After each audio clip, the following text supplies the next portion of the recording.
Salut les amis, moi c'est Clément du projet Alter.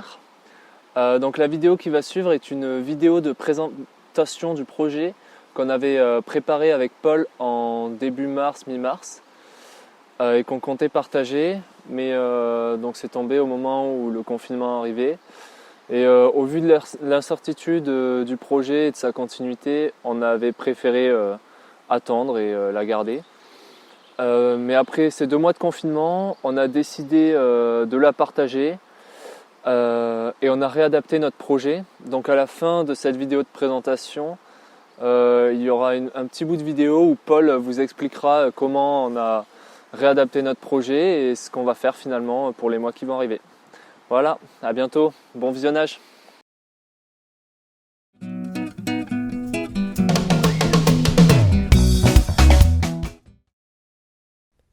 Ces dernières années, l'émergence des problématiques environnementales dans les consciences a fait monter le sentiment d'urgence face à l'état de la planète. Parmi les principales sources de pollution, les high-tech sont sur le devant de la scène. Elles requièrent de nombreuses ressources limitées sur Terre, sont gourmandes en énergie et génèrent de nombreux déchets électroniques difficilement recyclables.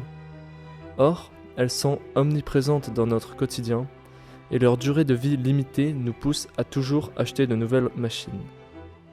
Face à ce constat sur l'impact des high-tech, que peut-on faire ?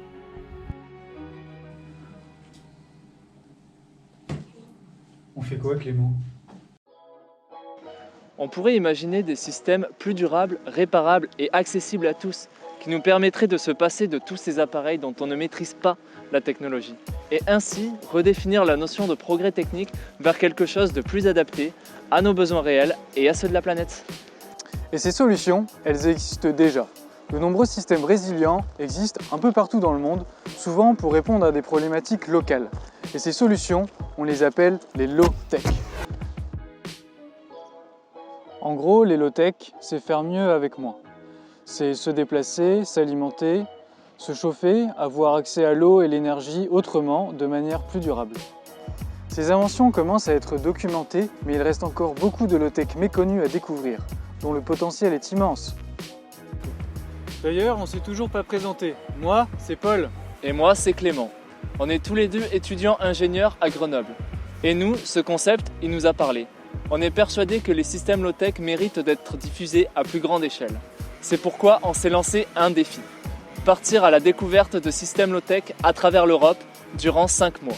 C'est de là qu'est né notre projet Alter, l'aventure low-tech en 2 roues. Ah oui, parce qu'on y va en bike! N'hésitez pas à suivre l'aventure sur nos pages où on postera des vidéos de low-tech et notre itinéraire.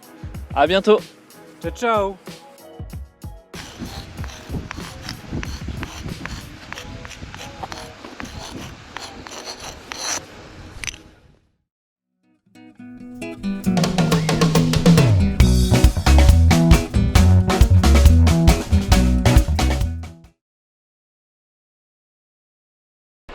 Alors maintenant, qu'est-ce qu'on fait ? Eh bien, après avoir passé les 2 mois de confinement à la Tribu Vivace, c'est un collectif au nord du Gard, on a décidé de repartir à vélo vers le sud-ouest de la France, mais en adaptant le projet. Du coup, l'idée c'est d'élargir un peu nos possibilités de rencontres, d'échanges et de découvertes dans le milieu alternatif. Donc aller voir les collectifs et les associations, pas que axés sur les low-tech. Donc on vous encourage à nous suivre sur nos pages Facebook, Instagram, Polar Step pour ne rien rater de nos prochaines découvertes. Allez, ciao!